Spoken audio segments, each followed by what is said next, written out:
Thank you for tuning in to the Courageous Truth Podcast. I am your host, Eric Lundberg. There's a lot of things happening in Washington State that we need to be aware of. So much more than I can cover in one single podcast episode. But I'm committing to use my voice to bring awareness to things that are happening in Washington State going forward.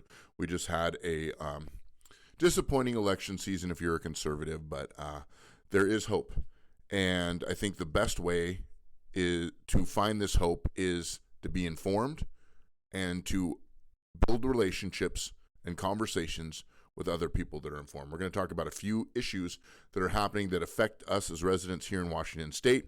Please tune in. Make sure you like, subscribe, follow this podcast on any platform that you're listening to this to.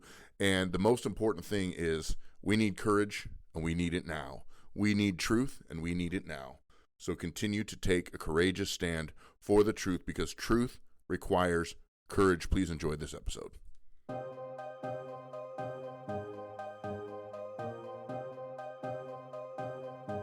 Well, welcome everybody to the Courageous Truth Podcast. As always, I am honored that you have chosen to spend a little bit of time with me today. We are in serious times in Washington State. There's a lot of discouragement going around. I want to focus today on Washington State because that's where I live. There's a lot of discouragement going around. A lot of people are frustrated. A lot of people are anxious about what's to come, and we should be. But we have two choices, and we can either despair or we can stand. We can either stand up or we can surrender. And those are really the only two choices that we have. I've lived in Washington State my whole life. My best friends are here. My favorite people in the world are here. I went to high school here, met my wife here. All my children were born here, and this is my home. And to give it up to this woke nonsense, I'm not going down without some kind of struggle, we'll say. But I want to talk about a few things today that's going to happen in Washington. I'm going to do my very best to begin to focus this podcast on what's happening in Washington State. And like I've said before, I've always been just an echo. I'm not a news media outlet. I'm not a journalist. I just have a voice and I want to do something, so I'm going to use my voice as much as I can. But we are in serious times here in Washington State if you're listening to this. I want to talk about this. First off, what I want to talk about is I have a bunch of papers in front of me. I want to talk about three things. The first thing I want to talk about, is House Bill 1333, last legislative session. So let me back up a little bit. I apologize. I'm going to make this as interesting as possible, but this is very important. So maybe just listen to it or watch it in chunks here if you're watching on YouTube. But House Bill 1333. So last legislative session, there were quite a few House bills and state proposals and all those different kind of things that went up in Washington. And this is very key for Washington citizens to be aware and to tune in and to know what's going through our legislation, what they're trying to make laws. They tried to make a law that said non-citizens could get business licenses, driver's license, and essentially they could vote. And guess what? That passed. Where were the citizens standing up? There were very few. Why? Because they weren't aware. And I want this podcast to help bring at least a little awareness to what's going on in Washington State. The legislative session starts here in January at the beginning of the year, and we need to be on top of it. The best way to follow it for me is Family Policy Institute of Washington. They make sure that all the legislation is in front of the public. All you have to do is go and scroll. That's it. So I'm going to talk about that in the coming months. FPIW.org, that's a great way to stay informed. I'm also at my church. I'm going to be equipping people. And if you're interested in this, leave a comment below. On a Zoom call, we go through packets that equip us on how to speak to legislative committees, how to write into legislative committees, and how to talk to legislative committees via online Zoom or Google Meets or whatever it is. But right now, we're going to talk about House Bill 1333, which we stood up against in the legislative last year, and it did not pass. However, there was money for it, so instead of this passing and become law, they're pretty much doing what I'm about to read anyway, because they have the money for it, but they're not actually putting it into law. They're just doing research. So what this is the House Bill 1333 is an act relating to establishing the Domestic Violent Extremist Commission. So they're trying to make a committee that discusses what to do about domestic extremism, how to define it, and how to provide the proper care for it. So if you look up 43.10 RCW, you'll be able to find this. This is what it is, and I'm just going to read a few different things about it. Section 1, the Domestic Violent Extremist Commission is established within the office of the Attorney General, who is now going to become Washington State Governor, for the purpose of establishing a comprehensive public health and community-based framework for responding to domestic violent extremism. Not crime, but this is a special kind of crime. This is a special kind of crime that is extremism. Not sure what that is. Murder is pretty extreme. Rape is pretty extreme. Domestic violence is pretty extreme. Child abuse is pretty extreme. But apparently they need a whole new committee to research this new extremism. And this is coming from a blue state of Washington. So guarantee you this is going to be religious extremism, or people that think maybe the church and the state shouldn't be separated, and maybe the church should have a voice, and maybe the Bible is good. Those kind of extremists. This commission must consist of the following members: a representative of the governor's office, how convenient; a representative from the attorney general's office, how convenient; a representative from American Civil Liberties Union; a representative from Anti-Defamation League, okay; a representative with expertise in public health; a representative from Black African American community, from Muslim community, from Jewish community, from Asian American community, from the Sikh community, from the Latino community, from the LGBT community, and from general immigrant and refugee community, and then also a representative from the African community. So we have to have at least one of all those on this committee. And it's got to make sure that we have an invitation to this committee for the following attenders: Federal Bureau of Investigation, great; United States Department of Homeland Security, okay; and then federally recognized tribe, okay, I can get down with that.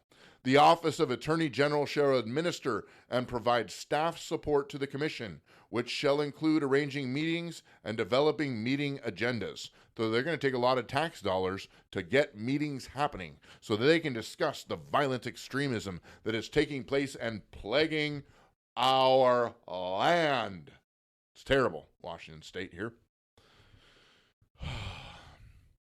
They must identify community-led and evidence-based solutions, combat disinformation and misinformation, in other words, the truth, evaluating any future data tracking recommendations around domestic violent extremism. They're going to spy on your phone, and to make sure that data is not disproportionately used against Black, Indigenous, or people of color or other communities.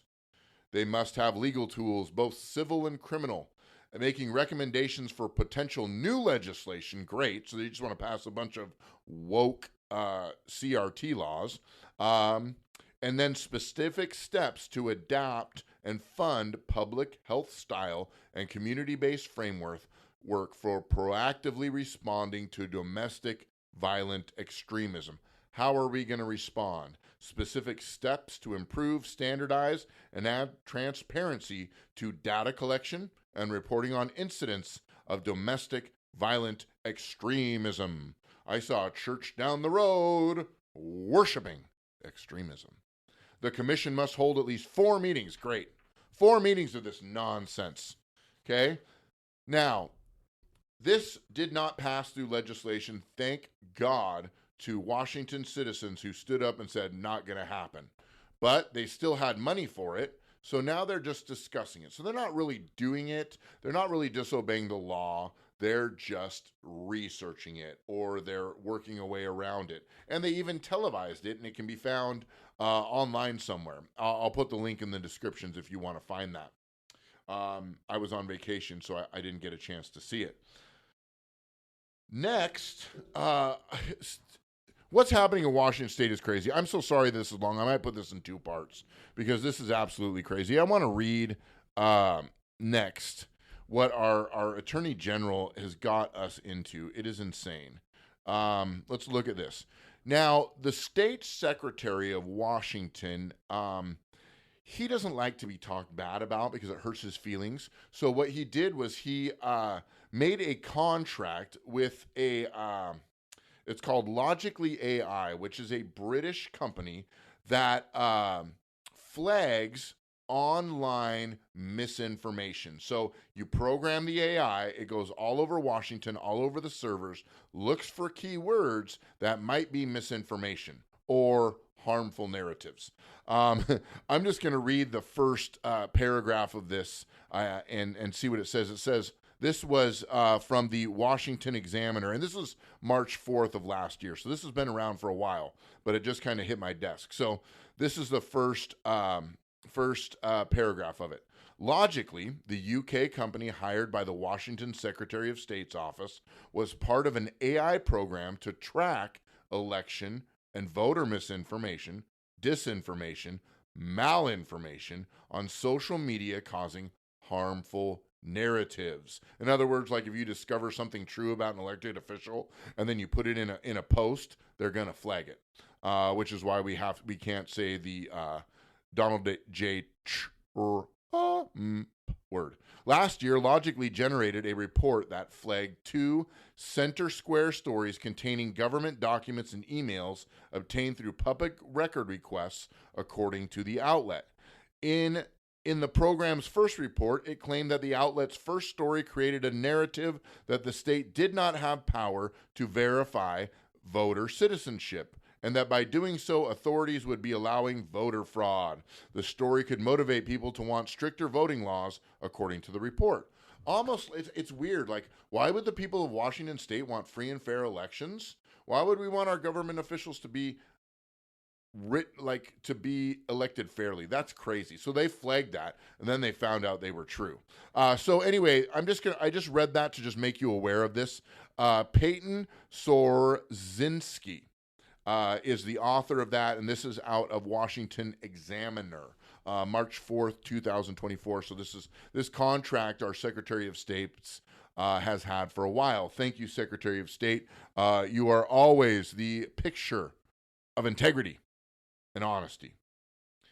Next, it's just getting funner and funner. Next, what is happening is, actually, I'm not going to go into that. I want to read a little bit. I'm going to go into the next thing in a little bit. So, with this cyber spying is what they're doing. So basically, they can type in any keyword on any search engine and find keywords like "I don't like my Secretary of State" or things that might hurt the feeling of the new governor. Then they can throw people in jail for harmful narratives. Isn't that great? But I want to go, and I just want to just point out a few things about the Washington State Constitution. And using the word Constitution, integrity, and honesty will probably get me flagged here on YouTube or maybe on Apple Podcasts. So if you found this, consider yourself lucky.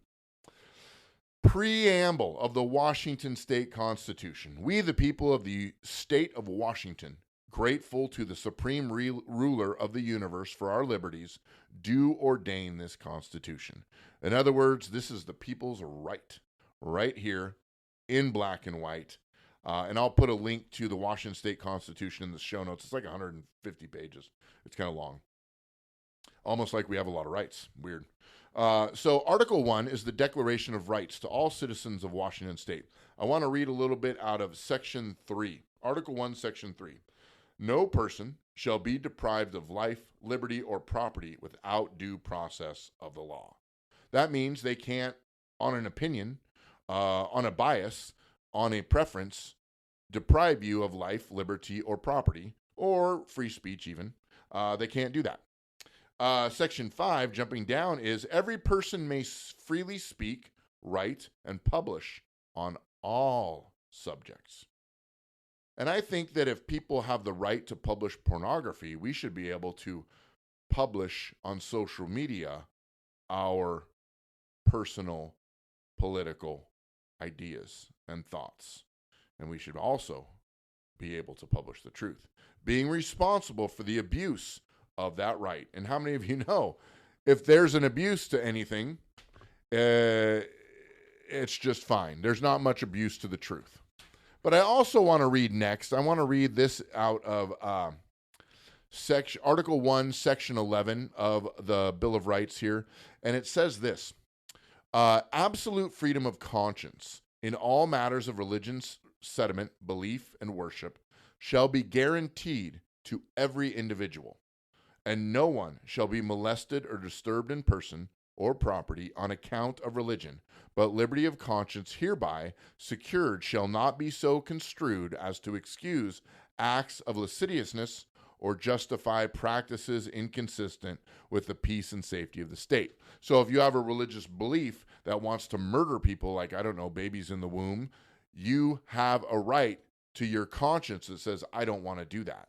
The only time that this right doesn't apply as if you're, damaging property or hurting people or breaking the law or breaking this very Constitution. If you want to have freedom of religion and you want to share scriptures publicly or privately, you have every right to do that. If you want to stand, if someone comes to you and wants you to perform a same-sex marriage, but it goes against your beliefs, now you don't have a right to punch that person, but you do have a right to say, no, it violates my conscience. It violates my rights. That's what it says right here in Article 1. The list could go on and on. Article 1, Section 11 of the Washington State Constitution. I don't think there was anything else I wanted to bring up. I'm going to bring this up for fun. So this will be Section 29 of Article 1. The provision of this Constitution are mandatory unless expressed by words they are declared to be otherwise. And not just someone saying it out loud like Steve Carell in The Office. I declare bankruptcy. Nope. That doesn't count. That means you have to go through a process, and that means amend some of these rights and get a vote by the people. And then Section 30 of Article 1 says, the enumeration in this Constitution of certain people's rights shall not be construed to deny others retained by the people. So you have rights, and I have rights. My rights don't supersede your rights. As if you're a leftist and you're watching this and you have some crazy beliefs that are contrary to mine, you're allowed to have those beliefs. What I'm not allowed to do is discriminate you. What I'm not allowed to do is get violent towards you. What I'm not allowed to do is take away your right to life, liberty, and the pursuit of happiness. You may have to listen to my opinions. I definitely have to listen to yours. So that keeps everything on an equal playing field. And this is where I'm going to stop this part of this episode, and then I'm going to bring it back again to part 2. We're just talking a little bit about Washington State. So thank you for tuning in. Continue to take a courageous stand for the truth. I'll see you for part 2 in about 2 or 3 days.